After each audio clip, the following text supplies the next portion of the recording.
I'm John Braddock, your host of Estate Planning Nightmares and How to Avoid Them. Today I want to talk about death. Why? Well, because no one else wants to.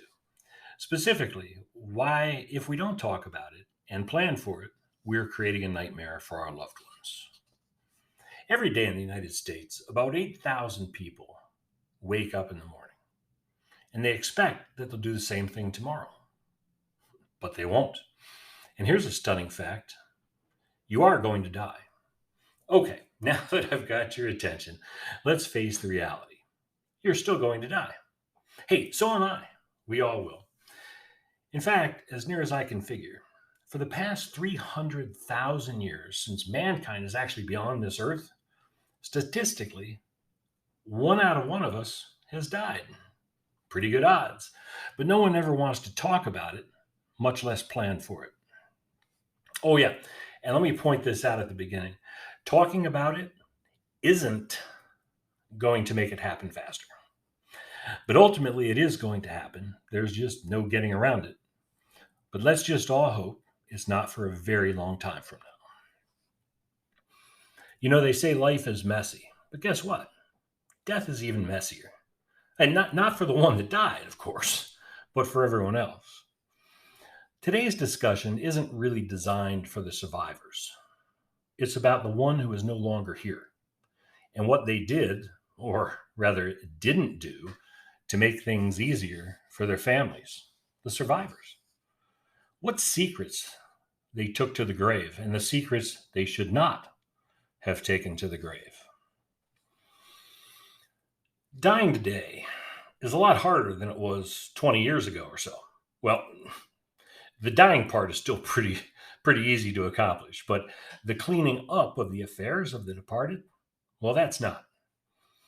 Let me just give this a little context. Going back in time a bit, I grew up in the 1960s and 70s. It was a relatively simple time.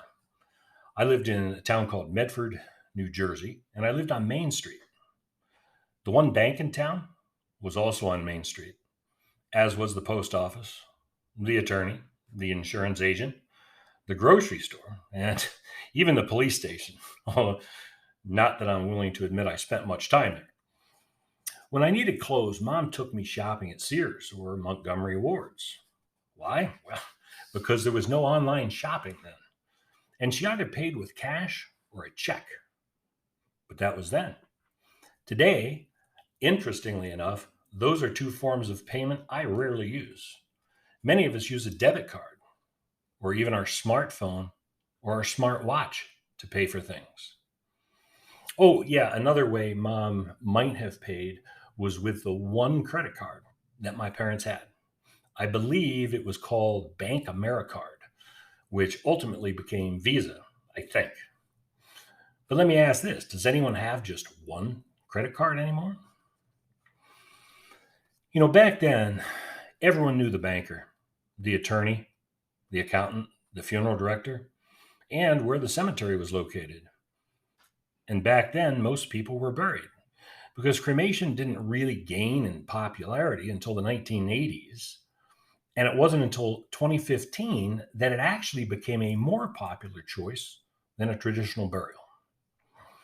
Yeah, a good friend of mine said to me recently, he said, I wished I had known Mom wanted to be cremated before I buried her. True story. He didn't find this out until sometime later when he was sorting through all of his mother's stuff. That could have been avoided with a simple conversation. When I was growing up, the stuff was easy to locate. All the important information my parents had was in the desk drawer or file cabinet: the will, life insurance policies, tax returns, proof of ownership documentation, and that list goes on and on. And pretty much everything else that a family needed to know would show up in the next 30 days or so. Where? In the mailbox. That thing that's out front of the house that used to be silver but now is a lovely brown rust color? Any bills, canceled checks, and any other obligations that a person had would show up in the mailbox. Yep, death was pretty easy back then. But I don't know about you, but my bills don't show up in that kind of a mailbox. They show up in my inbox. Basically, the only thing that shows up in the mailbox out front of my house are coupons, solicitations for new windows, and once a year, a birthday card from my mother. So let me ask you this question. Imagine if something were to happen to you today and you didn't make it home tonight. Would your spouse or loved ones know what you want and where all your stuff is? Would they know how to access it and what you want done with it? How about your children? If something were to happen to both you and your spouse, would they even know what to do? Because I can tell you this, without proper planning, my children would have no clue whether I had a will or where it was located, if I had life insurance and how to find it. They wouldn't know who my attorney is or who my accountant is, much less would they understand or know where any of my assets are located, such as all my banking relationships and types of accounts there, my IRA, my 401k, or any other investments. And that's just the short list. But how about your own parents or parents-in-law? Do you know what their wishes are and where all their stuff is? Because you know what, folks, if we don't find this out, there is a massive scavenger hunt in our future. One which is time consuming, it's expensive, and let me tell you from personal experience, extremely frustrating. But, I understand, for many of us, this is just something mom and dad didn't want to talk about it. They had the attitude, someone will figure it out. But again, that was 30 years ago, and it was pretty easy then, but not today. That's why we must talk about these things, uncomfortable or not. Because if we don't, our loved ones will be forced into a scavenger hunt like no other. Earlier, I referred to this as the massive scavenger hunt, but I think a better term for this is a morbid scavenger hunt. That's where my family has to dig through all dead dad stuff and try and make heads or tails out of everything. Locating and accessing all the needed information is extremely difficult without direction.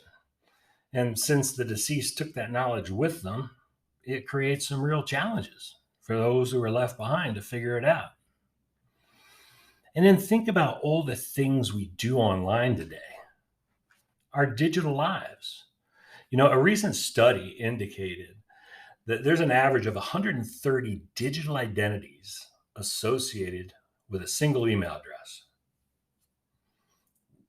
If you don't believe me, write them down, list them out, A to Z, Amazon to Zoom. You got your Amazon Prime, Hulu, Netflix, SiriusXM Radio, Pandora, YouTube TV, Facebook, Instagram, Twitter, LinkedIn, Google Drive, Gmail, Dropbox, blah, blah, blah, blah, blah. And that's only to the D's. And the list just goes on and on. And I was a little skeptical myself. So I use a 1Password password manager, LastPass, as a matter of fact. No plug to LastPass. There's a lot of great password managers out there. But I wanted to see how many I have because I'm an old guy. I have 457 digital identities. And I don't know about you, but I've grown tired of receiving messages to wish so-and-so a happy birthday on Facebook and LinkedIn, and knowing that that person is no longer responding. Hey, thanks, John, for the birthday wishes. If only their family had the knowledge to be able to access and delete those accounts. Look, when someone dies, there are emotions that are triggered, and families have to deal with those emotions. But there's two types of emotions. There are normal emotions, and then there are avoidable emotions. The normal emotions, and frankly expected emotions, are sadness, grief, and heartache. There really isn't too much we can do about these, nor do we want to change those because they are part of the healing process. But then there are the avoidable emotions or not normal emotions. Anger, confusion, added stress, and sheer frustration. The anger, confusion, added stress, and sheer frustration all can be avoided if we simply plan and talk. But if we don't, this is what's on the horizon for our families. The anger, confusion, added stress, and frustration. Not exactly what most people want to leave to their loved ones as a final farewell. And there are some real costs that are associated with dealing with a deceased person's affairs. Costs of attorneys, the cost of your time, lost time from work. It all adds up. When my father in law died, it took us over 10 months to sort everything out, most of which had to occur during normal business hours, and he lived right up the street. I can't even imagine if he lived in another state. So, you know what? Some secrets just should not be taken to the grave. So, a question for you. What do you know that no one else knows that someday they will need to know? In closing out today's segment, I want to share this with you. Following our own personal experience with death of a loved one, I developed the term death etiquette. So I want to share what death etiquette is with you today. But first, I want to start with what death etiquette is not. It is not about sending the right kind of flowers or what type of sympathy card. It's not about the appropriate attire to wear to a funeral. And it's certainly not about, do we bring lasagna or a casserole to the surviving family? I mean, seriously, folks, people who are grieving are never going to remember what you wore or what food you dropped by their house. It's simply the thought. So here's what death etiquette is: being thoughtfully prepared for one's own passing. Accordingly, making things easier for family and loved ones by leaving clear and concise instructions in regard to your final wishes for funeral desires, as well as location and access to important documents and accounts, as well as your digital life. Further, identifying who should be responsible for carrying out the final wishes and ultimately settling all your final affairs. It's a simple act of love which saves families stress, time, and money. Those are the things that divide families. So save your family from the massive scavenger hunt for needed information, which frankly plagues far too many families, because it's unnecessary and it's totally avoidable. It's important to work with an estate planning attorney. They will prepare all the needed legal documents that you should have: the wills, trusts, advance directive, POAs, and so much more. And be sure to take the time to document everything. Be prepared is possibly the greatest gift we can leave to our families. So again, this doesn't have to be such a taboo topic, because you know what? It's okay to talk about death. In fact, it's healthy and necessary. And sometimes it can even be a little humorous. So lighten up. It's only death. Plan ahead and make it a great day.